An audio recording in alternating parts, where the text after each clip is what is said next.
اس وجہ سے میں بہت کلیئرلی کچھ نہیں کہہ سکتا، لیکن جو میں نے آپ کو بات کی ہے پوزیشن وہی ہے. باقی دیکھیں انٹیریئر منسٹر یا کوئی وزیر جو ہے وہ اتنا اہم نہیں ہوتا. اصل جو فیڈرل گورنمنٹ ہے وہ وزیر اعظم جو ہے وہ اس کو ہیڈ کرتے ہیں، اور prime minister and minister they are جو ہے وہ اسی کو کابینہ جو ہے تصور کیا جاتا ہے. انٹیریئر منسٹری کا جو ہیڈ کوارٹر ہے یا اس کے جو سب سے ذمہ دار اس کا آفس ہے وہ تو وزیر اعظم ہاؤس ہی ہے، کیونکہ انٹیریئر منسٹری وزیر اعظم آفس کو اور تھرو وزیر اعظم جو پرائم منسٹر آفس ہے تھرو دیٹ وہ پی ایم کو جو ہے وہ رپورٹ کرتی ہے. تو پرائم منسٹر صاحب کا میں آپ کو ایسے ایک بات بتاؤں، مجھے سمجھ نہیں آتی، میں اس کو سمجھ ابھی تک نہیں پایا کہ جس رات خان صاحب کو موو کیا جانا تھا تو اسی دن دوپہر کو جب ہمارا اجلاس تھا اس میں میاں صاحب ہماری سیٹوں پہ آئے، سب سے انہوں نے ہاتھ ملائے، اس کے بعد انہوں نے اسی دن مذاکرات کی بھی دعوت دی. تو پھر یہ سمجھ میں نہیں آئی کہ پھر رات کو انہوں نے یہ کیوں ان کے نیچے ہوا. ظاہر وزیر اعظم میں رسپانسبل تو وہی ہے کہ کیا ان کے آرڈرز تھے کہ خان صاحب کو سپریم کورٹ کے آرڈرز کے خلاف جو ہے وہ شفا انٹرنیشنل جو ہے وہ نہیں لے جایا گیا. اگر ان کے آرڈرز تھے تو وہ تو کلیئر وائلیشن ہے، وہ تو کنٹمپٹ کی بدقسمتی سے بہت کلیئر پوزیشن آ جائے گی. اگر ان کی ڈائریکشن نہیں ہے تو یہ بھی بہت الارمنگ ہے کہ پرائم منسٹر ایک اپوزیشن کو انگیج کرنا چاہتا ہے، اس سے بات کرنا چاہتا ہے، ان کو مذاکرات کی دعوت دے رہا ہے، اور اس کی اپنی ہی جماعت میں سے کچھ لوگ جو ہیں اس کو سیبوٹاج کر رہے ہیں. یعنی آپ یہ دیکھیے کہ جس دن سپریم کورٹ کا فیصلہ آیا 18 ستمبر کو، بڑے 3 سینئر وزراء ان کے سنجیدہ لوگ، رانا ثناء اللہ اور طارق الچوئی صاحب، اور یہ رانا صاحب کے علاوہ جو تیسرے ان کے ہیں خواجہ اسعد رفیق صاحب، انہوں نے پبلکلی کہا کہ ہم اس کو امپلیمنٹ کریں گے. رات کو پھر کس کو یہ خیال آیا کہ پھر لا منسٹر صاحب کو کہا گیا ہوگا نا، ان کو خود تو کوئی شوق نہیں ہوگا، کہا گیا ہوگا کہ بھئی آپ یہ اسٹیٹمنٹ دیں اس فیصلے کے خلاف. دیکھیں اگر تو اس کے خلاف لا منسٹری نے ایک پوزیشن لینی تھی، 18 کو فیصلہ آتا ہے اور کئی گھنٹے بعد رات کو جناب پھر وہ ان کی اسٹیٹمنٹ آتی ہے لا منسٹر صاحب کی، تو کیا لا منسٹر صاحب کو پرائم منسٹر صاحب نے کہا تھا کہ آپ اسٹیٹمنٹ دیں؟ تو ان ساری چیزوں کے جواب تو پھر عدالت میں فیڈرل گورنمنٹ کو پھر دینے پڑیں گے. اس لیے ظاہر ہے جو مناسب آفیسز ہمارے وکلاء نے سمجھے with consultation with the political leadership. یہ سب صحت کے ایشو کے حوالے سے ایک پریس ریلیز بھی جاری کی گئی ہے پیمز کی جانب سے، اور اس میں بتایا گیا ہے کہ عمران خان صاحب جو ہے وہ صحت مند ہیں، ان کی فٹنس جو ہے وہ بہتر ہے. تو رائٹ ناؤ آپ سمجھتے ہیں اب آپ سپریم کورٹ آف پاکستان جائیں گے تو آپ پھر کیا پلی لیں گے کہ اگر آپ کے لیڈر جو ہیں وہ صحت مند ہیں پھر کیوں ہسپتال شفٹ کیا جائے انہیں؟ دیکھیے اس میں آپ نے چونکہ پوچھ لیا تو بڑی ریلیونٹ بات ہے. 1 اگست کو محترم عمران خان صاحب کو ان کا چیک اپ ہوتا ہے. وہ رپورٹ جو ان کی پیش کی گئی سپریم کورٹ میں سپرنٹینڈنٹ اڈیالہ صاحب کی طرف سے، اس میں ان کو جب ان کی اسیسمنٹ ہوئی ہے محترم عمران خان صاحب کی، تو اس میں رپورٹڈلی جو اس رپورٹ میں ہے کہ پمس کے سینئر پروفیسر جو ہیں کارڈیولوجسٹ، کوئی اکبر صاحب ہیں، اس طرح کوئی نام شاید ہے، ان کی ریکمنڈیشن یہ ہے، پرسکرپشن یہ ہے کہ عمران خان صاحب کی کورونری اینجیوگرافی کی جائے تاکہ ان کی ہارٹ کنڈیشن وہ چیک کی جا سکے. اینڈ یہ ہوا 1 اگست کو. جناب عمران خان صاحب کو 20 اور 21 اگست کی رات کو پمز لایا گیا، جو کہ سپریم کورٹ کے آرڈر کے خلاف تھا. سپریم کورٹ نے کہا تھا کہ شفا انٹرنیشنل لے جائیں، آپ ان کو پمز لے آئے، اچھا لے آئے، پھر کہتے ہیں ہم نے ٹیسٹ کیے. لیکن سب سے اچنبھے کی جو بات ہے وہ یہ ہے کہ بلڈ پریشر اور یہ ایشوز ان کے اگر چیک ہوئے، سوال یہ ہے کہ ان کے بلڈ پریشر اگر بڑھ رہے تھے جیل میں یا ان کی انگزائٹی تھی، تو ڈاکٹر نے جو ہارٹ کنڈیشن چیک کرنے کے لیے ٹیسٹ کہا تھا 20-21 تاریخ کو وہ فیسلٹی پیمز میں اویلیبل ہی نہیں تھی. اس وجہ سے 22 تاریخ کو، یعنی کل، آج آئی تھنک 23 ہے، 22 تاریخ کو پرائم منسٹر آفس سے پریس ریلیز آتی ہے پیمز کے حوالے سے کہ جو کورونری اینجیوگرافی کی فیسلٹی ہے جو کہ کام نہیں کر رہی، اس کا نوٹس لیا گیا کہ یہ کیوں نہیں کر رہی. تو یہ تو بہت ہی حیران کن بات ہے کہ آپ ان کو اس ہسپتال لے گئے جو آپ کا اپنا ڈاکٹر کہتا ہے کہ ان کو یہ والی اینجیوگرافی کریں، جو آپ کے اپنے ہسپتال میں نہیں ہے، اور پی ایم آفس سے اس کا نوٹس لیا جا رہا ہے کہ بھئی یہ کیوں نہیں ہے. تو جس دن آپ لے کے گئے 20-21 کی رات، اس وقت ان کو فیسلٹی ادھر اویلیبل ہی نہیں تھی، پھر آپ ادھر کیوں لے کے گئے؟ اس کا مطلب ہے کہ نہ صرف آپ نے سپریم کورٹ کے اس آرڈر کی کھلی خلاف ورزی کی، ان کو آرڈر کے خلاف ایک اور اسپتال لائے، جی بلکہ وہاں کمپلیٹ ٹیسٹ نہ کر کے آپ نے ایک اور کنٹمپٹ بھی کی کہ سپریم کورٹ نے آپ کو آرڈر کیے نا جی زئی صاحب، جی جی سپریم کورٹ نے آپ کو آرڈر کیے کہ بھائی یہ جو سپرنٹنڈنٹ اڈیالہ صاحب نے رپورٹ جمع کی ہے، سپرنٹنڈنٹ اڈیالہ صاحب خود تو ڈاکٹر نہیں ہے نا، جی بالکل جو ایسے ہی کرمس ہے. کے ڈاکٹر صاحبان گئے تھے، ان ڈاکٹر صاحبان اللہ کے بندوں نے ایک رپورٹ دی تھی کہ بھئی یہ کریں، بلڈ پریشر چیک کر لیں، انگزائٹی کا ایشو ہے، ان کی angiography is a serious thing sir, heart condition کو چیک کرنے کے لیے آپ انجیوگرافی، کورونری انجیوگرافی انہوں نے ریکمینڈ کی تھی. تو جب سپریم کورٹ نے کہا کہ بھئی یہ ٹیسٹ آپ نے کرنے ہیں، ایک میڈیکل بورڈ کا بھی انہوں نے کہا کہ یہ میڈیکل بورڈ ہوگا، اس میں یہ ڈاکٹر ہوں گے، اور اس میں خان صاحب کی طرف سے ان کی سسٹر محترمہ ڈاکٹر عظمیٰ بی بی اور ان کے سینئر ترین لائف لانگ ڈاکٹر ایسوسیٹ اور ان کے ذاتی معالج ڈاکٹر فیصل سلطان صاحب ہوں گے. جی تو آپ نے تو ظلم بالائے ظلم یہ کیا کہ وہ ٹیسٹ ہی آپ نے نہیں کیے جو ٹھیک. سپریم کورٹ نے آرڈر کیے تھے کہ یہ والے ٹیسٹ آپ نے سارے کرنے ہیں. اور تیسرا اس میں زیادتی آپ نے یہ کی، یہ ڈاکٹر فیصل سلطان صاحب کس مرض کی دوا تھے، انہیں شامل آپ نے نہیں ان کیا کو گیا. آپ نے ان سے کوئی شفا انٹرنیشنل میں دم درود کرانا چاہا جو آپ نے ادھر بھیج دیا اور خان صاحب کو ادھر لے آئے، کم از کم فیصل بالکل سلطان ٹھیک صاحب بات ہے. کو لے آتے. تو میں یہ سارا دیکھیں سارا ہی گند مچا دیا جی جی حکومت نے، جی میس آؤٹ آف اٹ.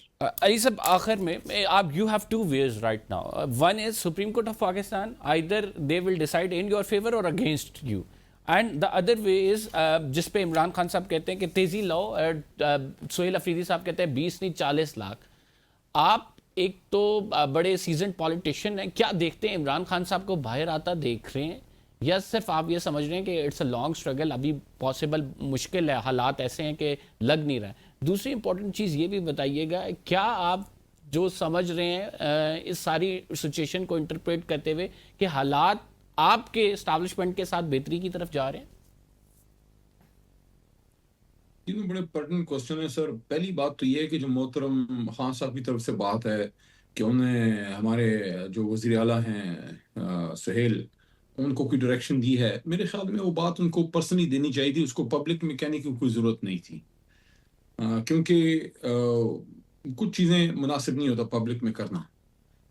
تو میں تو یہ ریکمینڈ کروں گا کہ جو خان صاحب جو بھی ہدایات دیتے ہیں ان کو پارٹی کی قیادت سے ڈسکس کریں، اور اس میں جو ریلیونٹ چیز پبلک کو کنزمپشن کے لیے ہے وہ آپ کریں جو پارٹی کے لیے ہے، کیونکہ وہ پہلی پارٹی بری حالت میں ہے، ادھر سے وی لاگ آ رہا ہے، ادھر سے وی لاگ آ رہا ہے، فیک نیوز چل رہی ہے. کچھ ہم بھی ہیں، وہ کہتے ہیں کچھ ہم بھی شہر کے لوگ بھی ظالم سن تھے، کچھ سن بھی شوق بھی تھی کہ ہم بھی آپس میں لگے ہوئے ہیں، ٹویٹ مار کھڑکایا جا رہا ہے، وہ دوسرا اس پہ کھڑکائی. وہ بھائی خدا کے بندے اور اللہ کے بندو، لیڈر ہمارا جیل میں ہے، مشکل میں ہے، اور کچھ نہیں کر سکتے، تو یہ ٹویٹر کو خاموش کرو. ٹویٹر کی توپیں باہر والوں کو بھی کہہ رہا ہوں، اندر والوں کو بھی کہہ رہا ہوں، ٹویٹر کی توپیں ذرا تھوڑی سی حکومت کی طرف موڑ لیں. نمبر 1. نمبر 2، آپ نے کہا کہ خان صاحب کو باہر آتا دیکھ رہے ہیں. یس انشاءاللہ. اس کی وجہ یہ ہے کہ 3 سال ہو گئے ہیں، اور ہم کبھی بھی، میں کیٹیگوریکلی کہہ رہا ہوں، ہم کبھی پاک فوج کے اداروں کے خلاف نہ تھے، نہ ہیں، نہ ہوں گے. پاکستان کی بقا کے لیے پاک فوج اور ہمارے ادارے، ہماری نیوکلیئر ایسٹس، حساس ادارے لازم ملزوم ہیں. تو عمران خان کی ادارے سے کوئی مخاصمت نہیں ہے، ان کا صرف ایک پولیٹیکل ویو پوائنٹ ہے جو کہ بالکل صحیح ہے. اور تیسری بات یہ کہ آپ کب آتا دیکھ رہے ہیں، آپ نے بات کی، میں پیشن گوئی والا تو نہیں ہوں، لیکن میں یہ سمجھتا ہوں کہ جلد انشاءاللہ، اور جب بھی ہوگا کوئی لاکھوں لوگوں کے مجمع سے نہیں ہوگا، ایک پولیٹیکل انڈرسٹینڈنگ سے ہوگا. اور میں لفظ انڈرسٹینڈنگ نیگوسیشن یوز کر رہا ہوں، میں ڈیل یوز نہیں کر رہا، جی کیونکہ میں نے خان صاحب کو بھی جیل میں یہی کہا تھا کہ خان صاحب پولیٹیکل انگیجمنٹ ڈائلاگ سے، لفظ میں نے ڈائلاگ یوز کیا تھا، اس سے آپ نکلیے، کوئی راستہ بنائیے، کیونکہ عدالتوں سے اور 10 لاکھ لوگوں سے میں آپ کو نکلتا نہیں دیکھ رہا، کیونکہ 10 لاکھ لوگ روڈ پہ اس وقت نہیں ہیں. اس وقت میں نے 1.5 سال پہلے یہ بات کی تھی. ہاں ایک بات میں نے ان کو اور کی تھی، احتجاج میں ہمارے پاس بیسٹ آپشن 9 فروری تھا، الیکشن کے اگلے دن، کیونکہ قوم بڑی ایجیٹیڈ تھی جب مینڈیٹ ہمارا چرایا گیا. اس پہ عمران خان صاحب نے مجھے ایک تاریخی کمنٹ کیا تھا کہ علی میں اگر باہر ہوتا تو میں احتجاج کی کال دے دیتا. اس وقت جو لوگ باہر تھے، یہ ان سے سوال بنتا ہے کہ آپ نے 9 فروری جب آپ کو پتہ چل گیا کہ 8 فروری کا الیکشن سے چوری ہو گیا ہے، 9 فروری دوپہر 12-1 بجے احتجاج کی کال کیوں نہیں دی؟ یہ ایک سوال ہے. لیکن اس وقت آپ سمجھتے ہیں کہ خان صاحب کیا نکل رہے ہیں؟ انشاءاللہ نکلیں گے. کس طرح نکلیں گے؟ میرے خیال میں کوئی نہ کوئی پولیٹیکل انڈرسٹینڈنگ مذاکرات سے کوئی راستہ اللہ نکال دے گا انشاءاللہ. تھینک یو ویری مچ علی محمد خان صاحب. ناظرین ہمارے ساتھ ویلکم بیک. ناظرین وزیر اعظم کے معاون خصوصی حذیفہ رحمان صاحب ہمارے ساتھ موجود ہیں. ان سے جانتے ہیں حذیفہ صاحب, توہین عدالت کی درخواست دائر کی گئی, اس کے بعد ارلی ہیئرنگ کی اپلیکیشن بھی دائر کر دی گئی ہے. آپ لوگوں نے آرڈر پر عمل درآمد نہیں کیا ہے, پی ٹی آئی کا یہ کہنا ہے, اور اس وجہ سے وہ سپریم کورٹ کو چاہتے ہیں کہ وہ اس میں انٹروین کرے, توہین عدالت کا فیصلہ آپ لوگوں کے خلاف دے. آپ لوگوں نے ان دا لیٹر اینڈ اسپرٹ کیا آرڈر پہ امپلیمنٹ کیا ہے, اور اگر نہیں کیا تو کیوں نہیں کیا؟ جی بہت شکریہ. میں زید صاحب یہ گزارش کروں گا کہ وہ ایک شعر ہے فیصلہ خود باعث توہین عدالت, کچھ کہہ کر میں توہین عدالت نہیں کرتا. تو عدالت نے ایک حکم دیا جو کہ ہم سمجھ رہے تھے کہ آئین و قانون کے دائرے سے باہر نکل کر دیا گیا ہے, جیل مینول سے باہر نکل کر دیا گیا ہے. سابقہ عدالتی پریزیڈنٹس جتنے بھی موجود ہیں یا جیل میں قیدیوں کے حوالے سے جو لاز موجود ہیں اس سے ہٹ کر ایک آرڈر پاس کیا گیا. اس کے باوجود ہم ریویو میں تھے, لیکن پھر بھی ہم نے طے کیا, فیڈرل گورنمنٹ نے, وزیر اعظم صاحب نے, کہ عدالتی احکامات کی لیٹر اینڈ اسپرٹ میں کمپلائنس کی جائے, اور اسی کی روشنی میں بانی تحریک انصاف کو شفا لے کے جانے کا جو ہے منصوبہ بندی کی گئی اور روٹ بھی لگایا گیا. لیکن آپ نے دیکھا کہ جس طریقے سے وہاں پر میڈیا, پی ٹی آئی کے ورکرز اور کچھ سیکیورٹی ایشوز درپیش ہوئے, تو پھر انہیں شفا نہیں لے جایا گیا بلکہ پمز لے جایا گیا. وہاں پر جو ان کی آنکھوں کا معاملہ تھا اس میں جو ہے پمز کے ڈاکٹرز کے ساتھ شفا کے ڈاکٹرز بھی موجود تھے, باقی دیگر ڈاکٹرز موجود تھے, پروفیسر آف میڈیسن موجود تھے, دل کا بھی ان کا معائنہ وغیرہ جو بھی کرنا تھا, جو ہائی پوٹینشن کے پیشنٹ ان کو بتایا گیا کہ وہ ہو چکے ہیں, اس کا معائنہ بھی کیا گیا. تو میں تو سمجھتا ہوں کہ پہلی پیشی پر ہی سپریم کورٹ آف پاکستان جو ہے وہ اس توہین عدالت کی درخواست کو جو ہے وہ فائل کر دے گی. لیکن میں آپ کو اتنی گزارش ضرور کروں گا کہ جو باتیں میں آپ کے سامنے کر رہا ہوں, یہ نورین خان صاحبہ سے حلفاً آپ پوچھ لیں, بے شک اگلا انٹرویو ان کا کر لیں. جس وقت نورین نیازی صاحبہ بانی تحریک انصاف سے ملنے اندر پہنچی تو بانی تحریک انصاف اس وقت ٹریک سوٹ کے اندر تھے اور جاگرز پہنے ہوئے تھے. اس وقت بھی وہ 2 گھنٹے ورزش کر آئے تھے, اور جب ان کی بہن نے انہیں بتایا, نورین خان صاحبہ نے, کہ جی آپ کے لیے ہم نے سپریم کورٹ سے ایک آرڈر حاصل کیا ہے اور آپ کو شفا لے کر جا رہے ہیں, تو انہوں نے کہا جی مجھے کیوں اسپتال لے کر جا رہے ہیں, میں تو بالکل فٹ ہوں. انہوں نے 3 دفعہ کہا کہ میں تو بالکل ٹھیک ہوں. تو مقصد کہنے کا یہ کہ اس کے باوجود ہم نے ان کی صحت پہ سیاست نہیں کی, اور یہ وہ باتیں ہیں جو کہ نورین خان صاحبہ نے خود باہر آ کر اپنی پارٹی کی لیڈرز کو بتائی ہیں, اور ظاہر ہے ہمارے بھی سورسز ہوتے ہیں, تو انہوں نے کہیں پر کی تو مجھے پتہ چل گئی. حذیفہ صاحب, آپ لوگ انہیں پیمز میں لے کے گئے, پیمز میں آپ نے علاج کرایا, آپ لوگ کہتے ہیں کہ ٹھیک ہے سرکاری ہسپتال میں علاج ہونا چاہیے, لیکن پیمز کی اینجیوگرافی مشین کے حوالے سے وزیر اعظم نوٹس لیتے ہیں, اس سے پہلے اینجیوگرافی مشین کا پتہ لگتا ہے کہ وہ خراب ہے. تو اگر سرکاری ہسپتال میں آپ علاج بھی کرانا چاہے پی ٹی آئی, تو پھر یہ پوائنٹ لے گی کہ اس کی مشینیں ٹھیک نہیں ہیں, حکومت آپ کی, آپ وہاں پہ لے جا کے علاج کرا رہے ہیں, تو پھر کیسا علاج کرا رہے ہیں, وہاں پہ تو اینجیوگرافی کی مشین ہی ٹھیک نہیں ہے. نہیں قمر صاحب, میں اس میں گزارش کر دوں, ایسا ہرگز نہیں. پہلے تو چونکہ میں خود ایم بی بی ایس کا اسٹوڈنٹ بھی رہا اور میں ذرا وہ چھوڑ کر اس طرف آیا, تو فزیولوجی, اناٹومی, بایو کیمسٹری اور بیسکس جو میڈیکل سائنس پڑھی ہے, تو گزارش کر دوں کہ دل کی جو شکایت ہوتی ہے, یعنی دل کے عارضے کی, اس کے سٹیپس ہوتے ہیں. آپ کو تکلیف ہوئی یا آپ کا بلڈ پریشر اوپر گیا اور آپ نے شکایت کی کہ مجھے لیفٹ سائڈ پر کہیں پین ہے, تو آپ کی جو ہے سب سے پہلے جو ہے وہ ای سی جی کرتے ہیں. ای سی جی کے اندر اگر آپ کی ایب نارمیلٹی شو ہوتی ہے, دین ڈاکٹر سجیسٹ کرتے ہیں کہ ان کی اینجیوگرافی کر لی جائے. اور اینجیوگرافی وہ ظاہر ایک میڈیسن ڈال کر پورا دل کی شریانوں کا, دوسرے الفاظ میں ایک ڈیجیٹل میکینزم ہے کہ آپ پورے دل کی شریانوں کا ایک الٹرا ساؤنڈ کر لیتے ہیں, اور اللہ نہ کرے کہیں پر کلوٹ موجود ہو, اگلی بات مجھے کرنے دیں, اس کے بعد آپ کی پھر اینجیوگرافی اور اینجیوپلاسٹی کی طرف آپ جاتے ہیں. تو بتائیں کہ کیا سپریم کورٹ آف پاکستان یہ بتائے گی کہ اینجیوگرافی کرنی ہے, یا وہ ڈاکٹرز بتائیں گے؟ اگر ایک بندے کی ای سی جی ٹھیک آ رہی ہے, اس کا بلڈ پریشر نارمل ہے, نارمل پیشنٹ کو تو اگر آپ نے اینجیوگرافی کرنی ہے الٹا اسے بیمار کرنے والی بات ہے. اینجیوگرافی کے اندر بھی رسک فیکٹر 2-4% ہے, لیکن ضرور ہوتا ہے, اور آپ کبھی بھی نارمل پیشنٹ کو اینجیوگرافی نہیں کرتے. اگلی بات نہیں, میں آپ کے سوال کا جواب دے رہا ہوں. اور اگر اینجیوگرافی مقصود ہے تو ہمارے پاس راولپنڈی میں پاکستان کا جدید ترین اسپتال راولپنڈی انسٹیٹیوٹ آف کارڈیولوجی موجود ہے, ہمارے پاس اے ایف آئی سی موجود ہے. تحریک انصاف یہ درخواست دے دے ہمیں کہ ہم چاہتے ہیں کہ بانی تحریک انصاف کو ضرورت ہے یا نہیں, آپ ان کی اینجیوگرافی کرائیں, ہم اگلے 24 گھنٹے میں ان کی اینجیوگرافی کرا دیتے ہیں. رپورٹ میڈیا پہ پبلک کر دیں گے. یہ لکھ کر دے دیں ان سے کہ ڈاکٹر فیصل سلطان اپنے دستخط سے لکھ کر دے دیں. کبھی بھی لکھ کر نہیں دیں گے, کیونکہ انہیں پتہ ہے کہ ایک صحیح مریض جس کو دل کا عارضہ نہیں ہے اس کو اینجیوگرافی کرانا اس کی جان خطرے میں ڈالنے والی بات ہوتی ہے. میں آپ کی بات سے بالکل ایگری کر رہا ہوں, لیکن اس سے یہ بھی اٹھتا ہے ایک سرکاری ہسپتال کی اینجیوگرافی مشین اگر خراب ہے, ٹھیک ہے وزیر اعظم نے نوٹس لیا ہے, لیکن آپ اگر اسی ہسپتال لے کے جائیں گے تو مخالف پارٹی اس پر ایشو تو بنائے گی. دوسرا اس میں اس آرڈر میں ایک اور مین بات یہ تھی کہ انہوں نے کہا کہ بچوں سے بات چیت کرائی جائے گی اور ساتھ ملاقات بھی کرائی جائے گی. تو وہ کہہ رہے ہیں اس پر بھی عمل درآمد نہیں کرایا گیا. ڈاکٹر فیصل سلطان کو اس میڈیکل بورڈ کا حصہ نہیں بنایا گیا. میڈیکل بورڈ کے حوالے سے عدالت نے ریکمینڈ کیا تھا. تو اس پر آپ کیا کہیں گے سر؟ دیکھیں جیسا یہ آپ بالکل ٹھیک عدالتی آرڈر پڑھ رہے ہیں, اور میں سمجھتا ہوں کہ بالکل عمل درآمد عدالتی آرڈر پر کرنا ہر حکومت کی ذمہ داری ہوتی ہے. لیکن اس پر ہماری لیگل ٹیم کا یہ نقطہ نظر ہے کہ ہم نے چونکہ ریویو فائل کیا ہوا ہے, اور جب تک until the final disposal of that review ہمارے اوپر یہ بائنڈنگ نہیں ہے کہ ہم میڈیکل بورڈ بنائیں سو ڈاکٹر فیصل صاحب موجود ہوں. البتہ فیملی کی ملاقات کی بات تھی, فیملی کی ملاقات میں نورین صاحبہ کی ملاقات کرائی گئی ہے, اور وقتاً فوقتاً ان کے بچوں کی فون پہ بات بھی کرائی جاتی ہے. اور باقی اگر اس آرڈر کو مکمل یعنی پارشلی عمل درآمد ہوا ہے, مکمل عمل نہیں ہوا, تو اس کے پیچھے سب سے بڑی وجہ یہی ہے کہ ہم ایک ریویو میں گئے ہوئے ہیں.